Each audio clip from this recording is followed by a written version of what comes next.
Koa est mieux qu'Express. C'est ce que déclare TJ Holowaychuk qui a créé les deux, Express et Koa, donc on peut dire qu'il est assez bien placé pour déclarer la chose. Et pour vous faire une opinion, nous allons ensemble développer une petite application afin que vous décidiez ou non d'ajouter Koa à votre arsenal de technologie back. Bienvenue sur Code Concept, la chaîne qui booste votre progression en JavaScript front, back et full stack. Abonnez-vous pour être sûr de ne rater aucune vidéo. Alors on va commencer par se créer un répertoire. On va appeler Hello Koa. Juste au-dessus de celui qui nous avait servi à pratiquer hors caméra. On peut l'ouvrir avec son IDE de prédilection. Bon, en ce moment c'est Codium. Vous pourriez ouvrir ce répertoire avec Visual Studio Code ou toute autre IDE qui a votre préférence. CTRL U accent grave pour ouvrir une console. Et à partir de là, on peut générer un petit package.json à l'aide de npm-init-y pour accepter toutes les propositions par défaut. Voilà. Donc par défaut, il y a le nom, le Koa, la version, etc.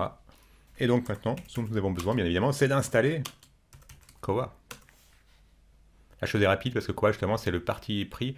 C'est vraiment quelque chose de minimal qui est plus dans l'esprit d'une amélioration du serveur proposé nativement par Node que d'avoir une librairie complète comme Express. Et ensuite, c'est à vous d'ajouter un des nombreux middleware qui est fourni par Koa. On ne va pas s'en priver pendant cette petite vidéo. Pour ensuite ajouter des fonctionnalités qui vous intéressent. Donc, vérifions qu'on a bien Koa en dépendance. Bon, pour éviter d'avoir à arrêter et redémarrer à chaque fois qu'on fait une modification, on va installer NodeMon également. Alors, en revanche, ce sera uniquement pour le dev. On va en faire une dev dependency, d'où le --save-dev. On ajoute NodeMon, ça va nous ajouter une section dev dependencies. Que voici. Et donc maintenant, on peut modifier l'unique script qu'on a pour en faire un script de dev plutôt. Dev. Et ce qu'il va faire, c'est qu'il permettra de démarrer, puis de redémarrer à chaque fois qu'il y aura une modification. Le fichier index.js qu'on va créer dans un instant. Voilà, donc en final, ça donne ceci. Index.js, on a dit, c'est parti. Et bien c'est donc dans cet index.js que nous allons créer notre tout premier serveur. On va commencer par faire un require de Koa. Alors comment on va s'en servir? Koa comme d'un constructeur, donc la coutume veut qu'en JavaScript on utilise une lettre majuscule, ce qui indique aux développeurs qu'ils pourront faire un new devant Koa, car il y a une majuscule. C'est pas obligatoire, mais c'est une bonne pratique. On peut donc maintenant créer une instance de Koa.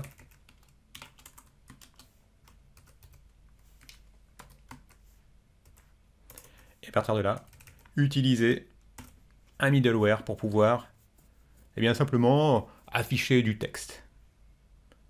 Quand un utilisateur fera une requête, comme dans le monde Express, un middleware, eh bien, ça s'appelle à l'aide de app.use.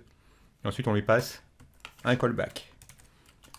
Alors, l'originalité de Koa par rapport à Express, c'est que vous avez à disposition un objet contexte qui contient notamment une propriété request pour la requête entrant, une propriété response pour la réponse en sortie, une propriété app, etc. Enfin, on va en découvrir pas mal. Donc, par curiosité, on va voir tout ce que nous propose ce fameux contexte. Et ensuite, pour pouvoir retourner du contenu dans la réponse au client, il suffit d'indiquer qu'on veut modifier le body. Donc, on a une propriété body proposée par le contexte.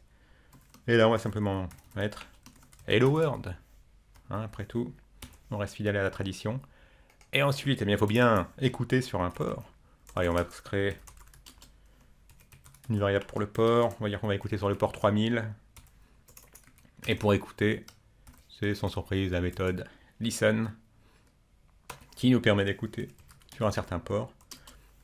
On peut ajouter un deuxième argument qui permettra d'afficher un message dans la console pour dire qu'on est en train d'écouter sur le port 3000 en l'occurrence. Majuscule Alt F pour formater tout ça. Et maintenant, on peut faire revenir la console avec un CTRL U et lancer nos scripts qu'on avait appelé dev, donc npm run, et on l'avait appelé dev, ce qui va nous lancer notre mon. Et voilà, c'est parti. On peut donc maintenant aller sur le port 3000. On voit bien notre texte, Hello World, du fait que ici même, on avait décidé que le body contiendra Hello World. Donc ça a bien été rendu ici. Et si on va voir dans la console, eh bien on peut voir, pour ça je vais supprimer les cookies, on n'en a pas encore pour l'instant sur ce projet. On va voir dans la console, non, c'était dans le network. On rafraîchit, et on peut voir eh bien qu'on a bien un status code de 200, tout s'est bien passé, qu'on a fait un get sur cette URL, sur le port 3000 qu'on avait choisi. Et on peut voir que le content type a bien été détecté comme étant du text plain avec un charset du TF8. Et si on avait décidé d'envoyer du HTML,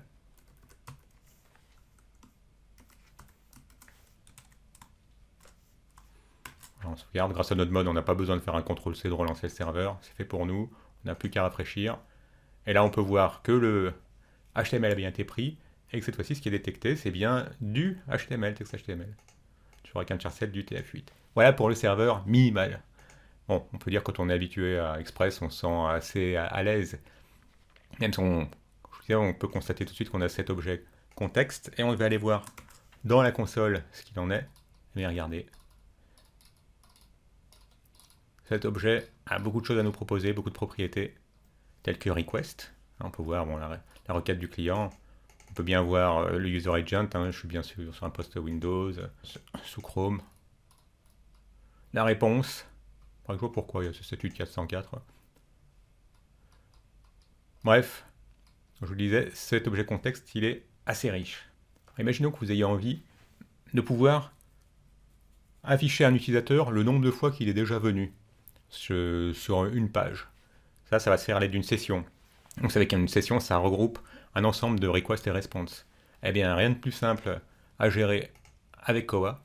Il suffit d'aller sur le site d'NPM et de demander à trouver le package Koa Session. Que voici. Eh bien, il nous suffit d'installer ce package Koa Session. On va ouvrir une deuxième console.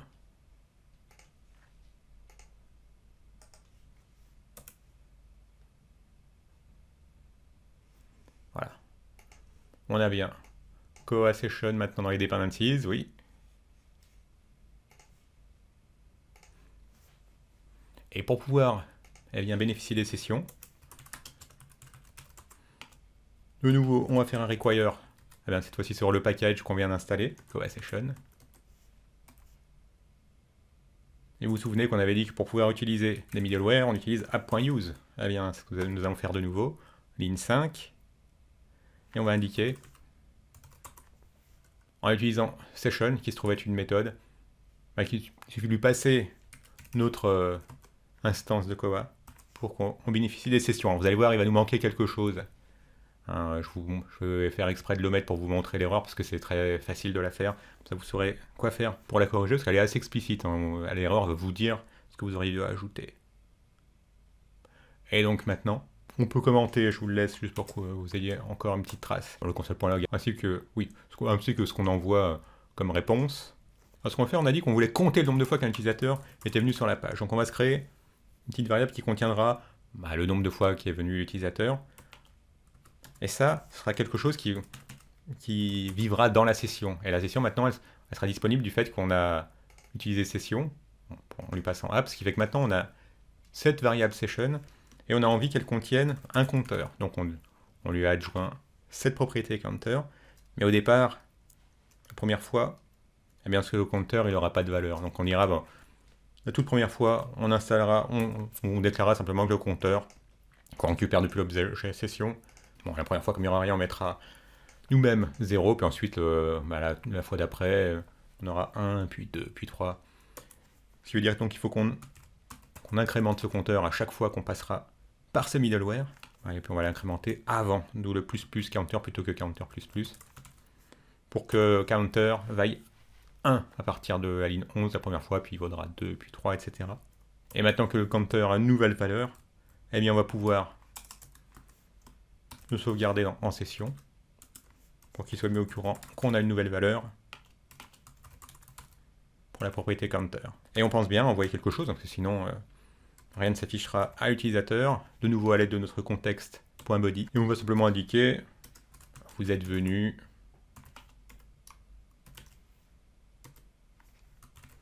alors une fois, deux fois, trois fois, hein, ça dépendra de la valeur de la variable.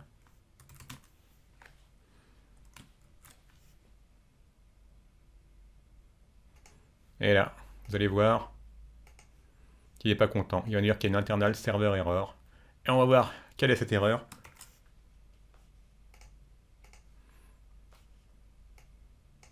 Eh bien, il nous dit que il nous faut une propriété keys. Alors c'est dommage, c'est qu'il n'est pas poussé jusqu'à nous dire que c'est app qui avait besoin d'une valeur keys, parce qu'en fait, comme les sessions sont basées sur des cookies et que les cookies ont besoin de clés, eh bien, il faut ajouter juste au-dessus cette propriété keys.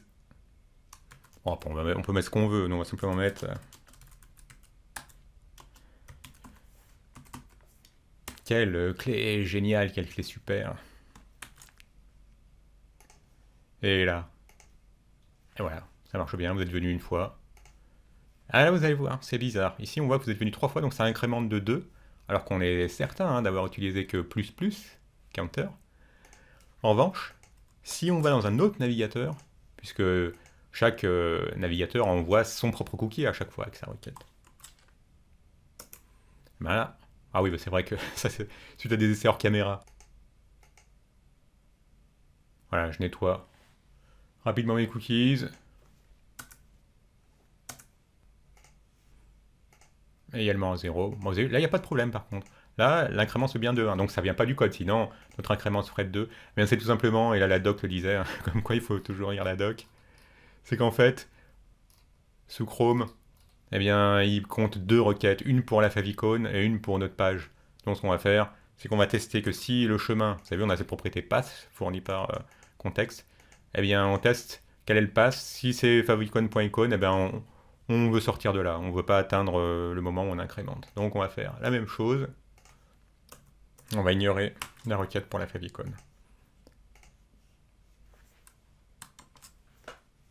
Et là, maintenant, si on rafraîchit, vous avez vu,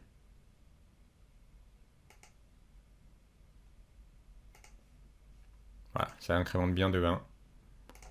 Et ça marche toujours, par incrément de 1, dans Firefox. Donc chacun a son propre cookie, hein.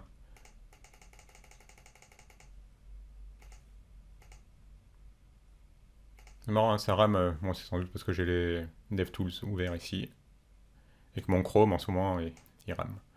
Donc voilà, pour pouvoir utiliser des sessions, hein, rien de plus simple, il suffit d'utiliser un middleware qui est dédié à la chose. Là, c'était le petit piège de penser à fournir à notre instance de Koa un tableau de keys. On aurait pu en avoir plusieurs, on n'en a mis qu'une. Et ensuite, eh bien, on utilise ce middleware à l'aide d'un app.use, comme on le fait tout le temps dans le monde de Koa, pour dire qu'on utilise un middleware, le middleware session, auquel on passe app. Et de là, eh bien, on fait ce qu'on a à faire, c'est-à-dire qu'on récupère depuis cette propriété session, eh bien, ce qu'on a envie de récupérer, nous on a décidé que ça s'appellerait counter. Une fois récupéré, on incrémente. Et là, on a finalement fait un get de notre objet compteur. Là, on fait un set, puisqu'on lui a affecté une nouvelle valeur. Et ensuite, eh bien, on rend dans le body la valeur du counter. Alors la chose qu'on a le plus souvent envie de faire, quand on fait du développement web, c'est de proposer différentes routes. Comme ça, on a une route qui correspond par exemple à localhost pour 3000 / contact pour la page de contact, / users pour lister tous les users, etc. Donc, on a un système de routage. Voilà, évidemment. Koa nous propose Koa router. Il y a même plusieurs routeurs. Moi, j'ai tendance à utiliser @koa/router. Je suis allé vers celui-ci parce que déjà on sent qu'il y a une syntaxe plus contemporaine. Parce qu'il y a eu 2 versions de Koa. D'ailleurs, on voit qu'il est en train de bien monter. Une version où Koa utilisait les générateurs et une où il utilise les promesses et async await. Donc évidemment, on est sur cette version-ci. Donc on a dit qu'on voulait utiliser ce middleware qui nous permet de faire du routage. Donc tout commence par l'installation. Un petit CTRL B pour se débarrasser du menu de gauche. Voilà. On a bien maintenant Koa Router. Et c'est parti. Bon, vous savez bien que tout va commencer par un require. Bon, comme on va devoir faire un new également, donc on indique un R majuscule pour indiquer que ce qu'on récupère, ce sera une fonction qu'on peut utiliser comme un constructeur. Et bien après avoir créé, ce qui est relatif aux sessions, on va le mettre ensemble. Donc après avoir créé une instance de Koa, et bien on va créer une instance de routeur.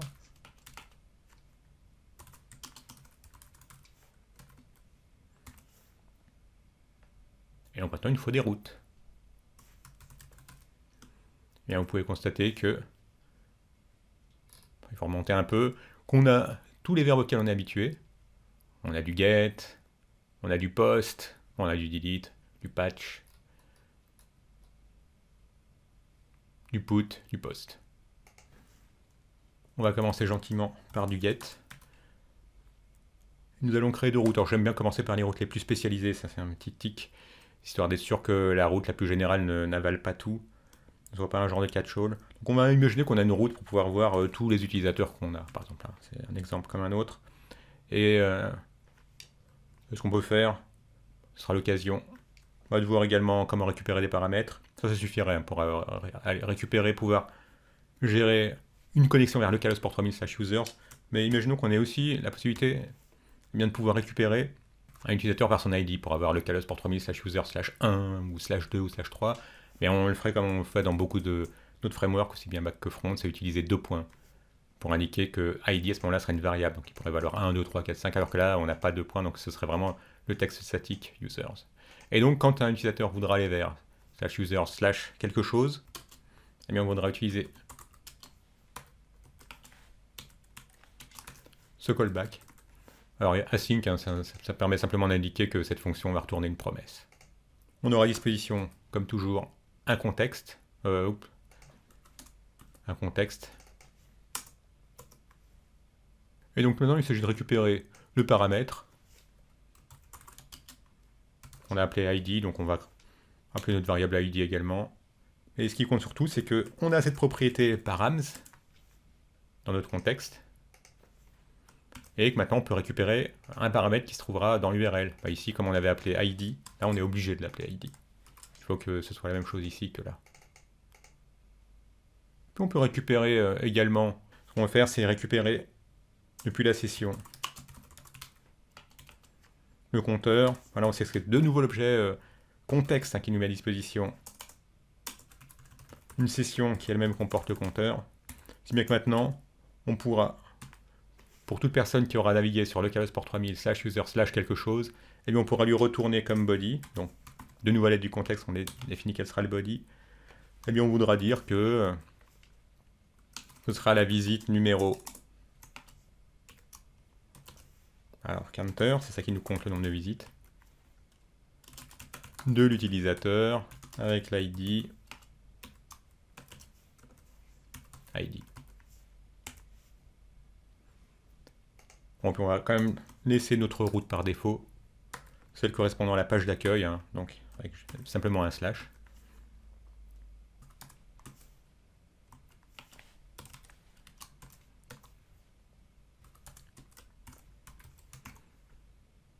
Et ici on mettra simplement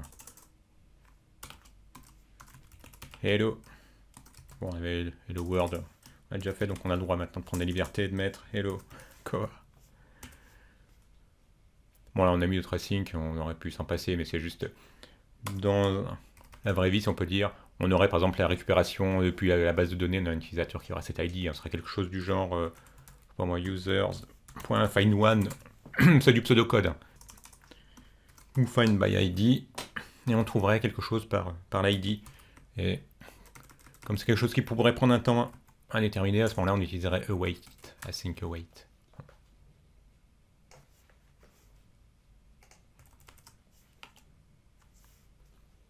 C'est parti. Voyons si nous pouvons gérer les routes maintenant sur le port 3000. Sur la page d'accueil. Voilà, ça nous dit qu'on est venu. Ah oui, ben en fait ce qui s'est passé c'est que rien ne s'est passé, on a créé nos routes, mais à aucun moment on utilise un app.use pour dire qu'on utilise le routeur. Je me fais régulièrement avoir par ça. Donc on pense bien. indiquer à l'aide d'un .use qu'on veut utiliser le routeur, le routeur.route, et on utilise souvent avec la méthode hello methods qui nous permet d'indiquer quelles sont les méthodes qui sont utilisées ou pas. Ça permet d'avoir des messages clairs. Si à un moment donné on essaie d'accéder à une route qui n'existe pas.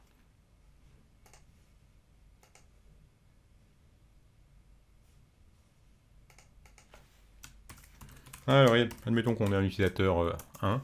Donc on a, si on récapitule, défini des routes pour pouvoir gérer une route vers user slash quelque chose, une route vers la page d'accueil. Ensuite, on a un middleware qui nous permet de récupérer l'objet session, mais en fait, comme il retourne un body, et c'est lui qui écrase le contenu qu'on souhaite envoyer. Donc on enlève son context.body. En fait, il faut le commenter.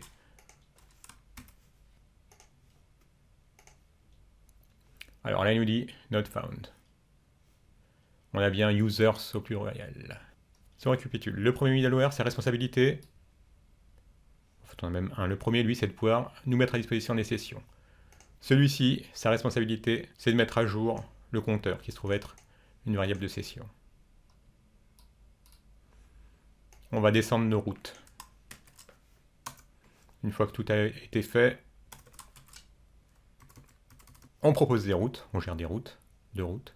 On indique qu'on veut utiliser ces routes à l'aide de app.use sur router.routes qui nous retourne un middleware. On doit avoir un message d'erreur.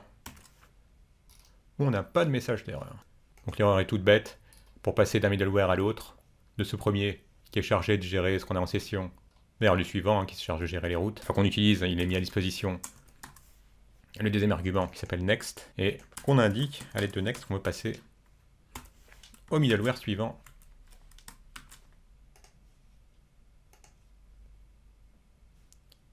Voilà. Donc, c'est la 20e visite de l'utilisateur qui a pour ID 1. 21e visite, voilà. Et puis s'il avait un ID de 123, voilà, on aurait indiqué que c'était la visite 22 de l'utilisateur qui a un ID de 123. Donc on voit bien qu'on récupère bien ce paramètre. Et donc ce qui nous a piégé, c'est qu'on restait bloqué, si on peut dire, dans ce middleware, parce qu'on n'avait pas de next pour pouvoir aller jusqu'au prochain middleware, au niveau du prochain app.use. On pourrait évidemment récupérer aussi un query parameter. Donc si par exemple on avait, je vais test égale true et color égale red. Donc pour récupérer des query parameters, c'est à peu près aussi facile. Il suffirait d'utiliser context query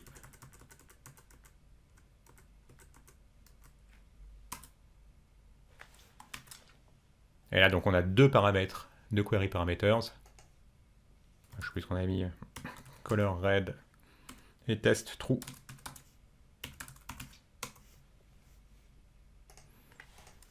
Si on va dans la console, vous avez vu, on voit bien nos paramètres.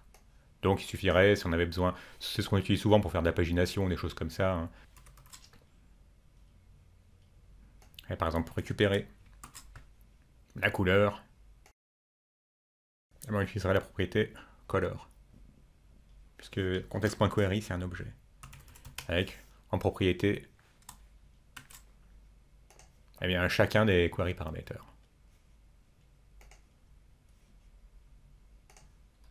Vous avez vu, color red. Enfin, la chose qu'on fait également très souvent dans les applications web, un peu évoluées, c'est de permettre à l'utilisateur de pouvoir poster du contenu.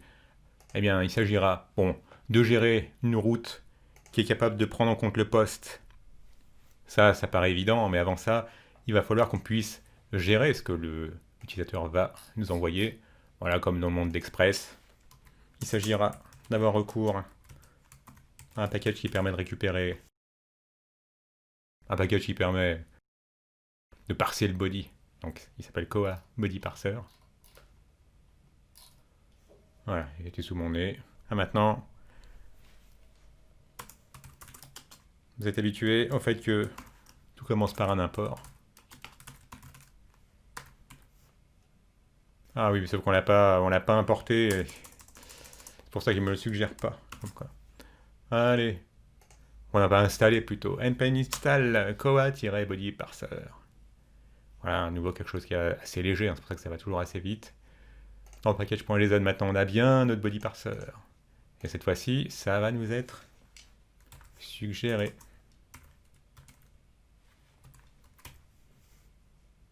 Toujours pas, hein. Bon bah tant pis, hein, je me débrouille, c'est ça.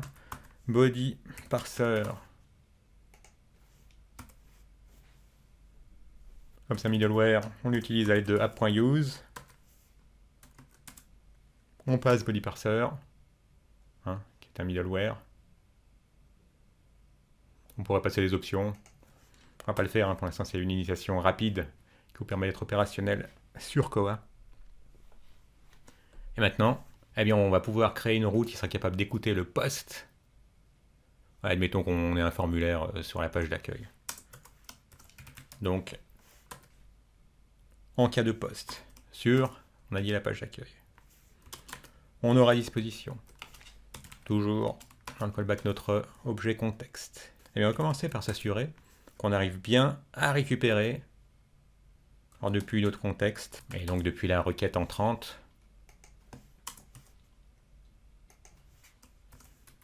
un body. Ça me fait toujours penser à ce film sur les parachutistes, avec quelqu'un qui s'appelait Buddy, qui était joué par, par Patrick Swayze. Alors, et comme on n'a pas envie de créer un formulaire côté client, parce que bon, c'est simple. Le but c'est de tester notre back-end. Donc là, on va utiliser un outil. Alors, plutôt qu'utiliser Postman, en ce moment, il y en a un qui monte fort. C'est Insomnia. Hein, c'est comme Postman. Ça a été créé avec Electron, il me semble. Et donc, il suffit, hein, de créer des requêtes, hein. Moi, j'en ai créé ici hors caméra, donc vous pouvez créer une nouvelle requête. Vous collez l'URL et vous envoyez. Donc, la requête que j'avais créée pour faire du post, la voici. Eh bien, je l'ai pointé vers localhost 3000, j'ai choisi le verbe post, hein, parmi tous ceux qui sont proposés. Et puis, je choisis l'onglet HTTP. On pouvait choisir plusieurs choses, voilà, ou XML, ou YAML, etc. Bon, il y avait JSON. Et donc, je crée ce petit objet qui a pour ID 3 et pour titre en super title.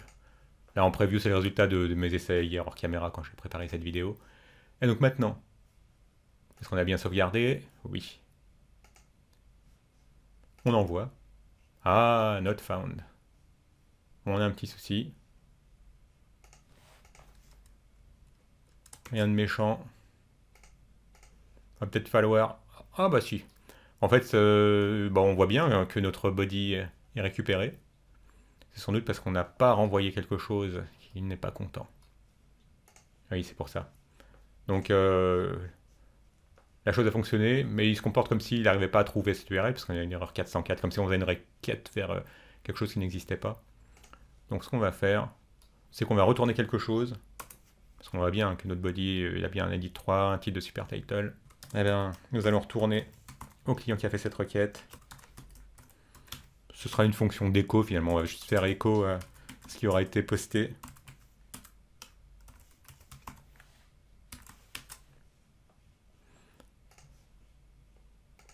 Voilà, cette fois-ci, on n'a plus de 404. Et pour vraiment être sûr que c'est bien quelque chose qui revient du serveur, on va cloner cet objet à l'aide du spread operator. Et ajouter en une propriété supplémentaire qui sera la date. Simplement en envoyant la date courante.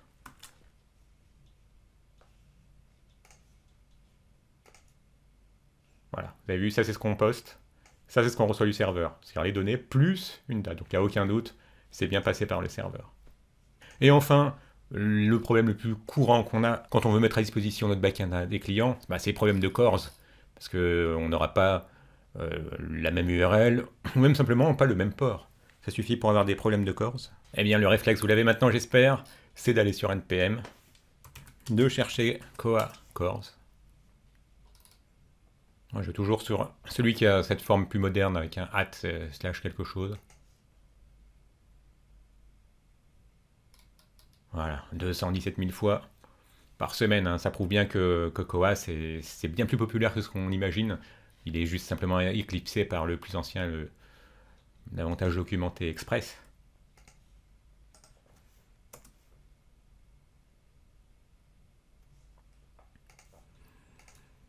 On le voit bien maintenant dans les dependencies, Koha cores. Et donc maintenant, on va simplement récupérer dans une variable qu'on essaie d'appeler cores le package nouvellement installé add Koha cores. Et là, eh bien, il suffit de l'utiliser comme une fonction qui nous met à disposition le middleware qui permet de régler les problèmes de cores. On vérifie juste qu'on n'a rien cassé.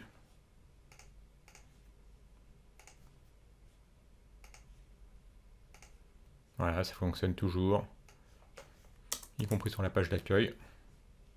Mais en plus, on serait accessible depuis un client, Angular, React ou Vanilla JavaScript, qui ne tournerait pas sur les mêmes ports, sans qu'on ait de problème de cores. Dans la prochaine vidéo, je vous expliquerai quand est-ce que vous pouvez songer à utiliser Koha, est-ce que ça vaut le coup de monter en compétence sur Koha ou pas. Bon, même si maintenant, vous êtes arrivé à cet endroit de la vidéo, vous avez déjà un minimum de compétences pour commencer à jouer avec. Un petit like si vous avez aimé, abonnez-vous si ce n'est déjà fait, et à bientôt.